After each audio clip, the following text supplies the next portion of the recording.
Ghostpaw.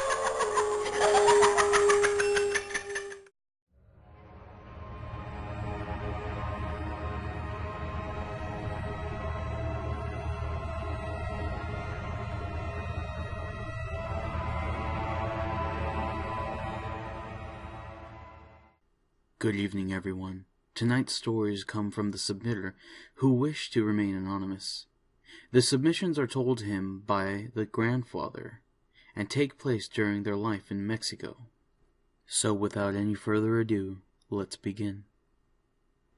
My grandfather used to live in Mexico.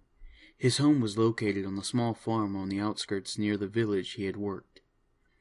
He was getting ready to head out for the night, but had gotten into an argument with my grandmother. She told him she didn't want him going out because a red moon had risen. But despite her protests, my grandfather decided to head out anyway. During his long trek into the village, my grandfather had to pass a small cobblestone bridge. It was a normal bridge, but it had been known for its colorful history. Like many things in the villages, the bridge itself was said to have been haunted by the dead. Many villagers believed that it had been cursed, saying that a demon guarded it. Some even went as far as to say that the devil himself waited for unsuspecting people to cross it, so that he may do his bidding. My grandfather never really believed those stories, and had never witnessed such events, so he continued on and partied well into the early morning. My grandfather began his walk home, drunker than he had ever been before, he said. He said that he wasn't able to walk a straight line, but had managed to make his way to the bridge. Now, as my grandfather approached the bridge, he said he could see fog rolling in over the bridge. He said that it was really odd because it was only covering the bridge and nothing more. But he continued on anyway. My grandpa, before taking his first step onto the stony path, stopped and looked around for a moment. He said that as soon as he stood there, he felt as though someone had been watching him. He also said that it was like someone or something wanted him to walk onto the bridge, like if it waited for him. He said that he tried to shake the feeling, but he wasn't able to, so he did the only thing he thought was reasonable. He took that first step onto the bridge. My grandpa stopped, telling me the tale at this point, and had paused. He took a long drink of his whiskey and continued. He said at that moment he knew he had messed up. He began to walk along the bridge, the cold, moist air filling his lungs. Now, it wasn't too long after he started to walk that my grandfather began to hear clicking noises coming from behind him. He turned around, but had not seen a thing. He began walking again, and after 3 steps he could hear the noise coming from behind them. This time, it was closer. My grandpa turned his head, not stopping this time, and to his horror, he said he saw a black figure walking towards him. My grandpa turned his head back around and began to walk faster. The clicking noise behind him began to grow nearer. My grandpa walked faster, but still the noise grew louder. Finally, he stopped and turned around to see what had been following him, but there was nothing there. He took in a few deep breaths, trying not to panic, but in the end he began to throw up. After a few good heaves, my grandpa said he heard it. The deep, evil laugh of hell itself coming from under the bridge. My grandpa said he looked up from the direction he had come and began to run. He ran as fast as he could. He said whatever it was that had laughed began to chase after him.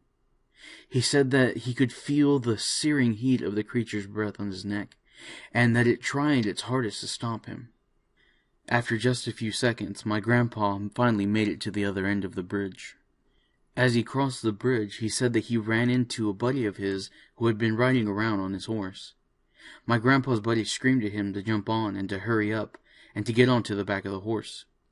My grandpa said he didn't know how, but he had managed to jump onto the back of the horse, and both men had escaped. My grandpa said he looked back at the creature one last time, the image still burning as clear as day in his mind. When my grandpa had arrived home, my grandma said that he was as pale as a ghost, and his hair had turned gray. She also said that whatever it was that had scared my grandpa had made him shit his pants. It had literally scared the shit out of him. The second story my grandfather had told me is a much shorter story. Something to keep in mind with Mexican culture is that a lot of people have a kind of fear of owls. In my family, it is said that an owl's screech is a sign that bad luck or misfortune are just around the corner for you.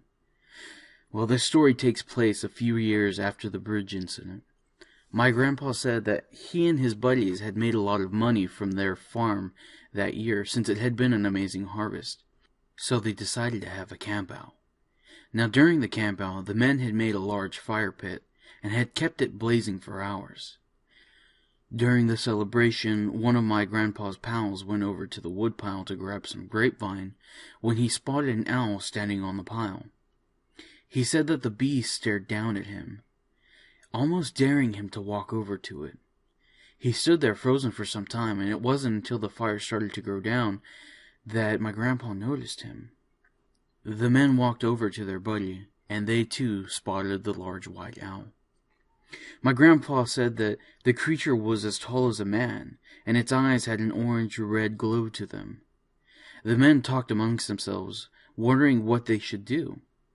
My grandpa said that his friend Chavo came up with the idea that they should capture the beast and sell it at one of the local markets. Everyone else wanted to shoot the beast because they felt that it was a bad sign.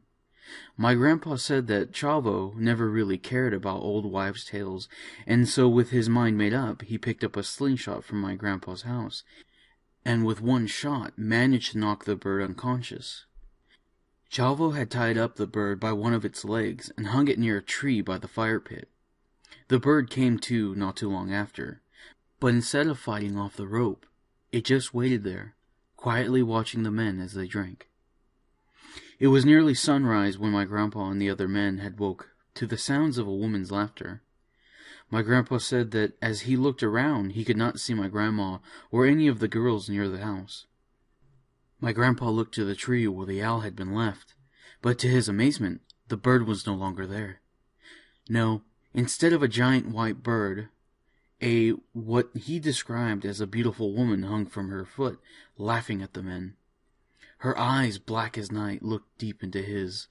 Her smile faded into a scowl, and for a moment my grandpa said his heart felt like it had stopped. The woman began to swing back and forth, and did so until the branch had snapped off. But instead of falling to the floor, the woman began to float. He said that it was the second most terrifying thing in his life. A year later, they moved to America. They said that since that night, many children had begun to disappear, and a severe drought caused them to lose their farm. And to this day, every time I hear an owl screech, it sends shivers down my spine.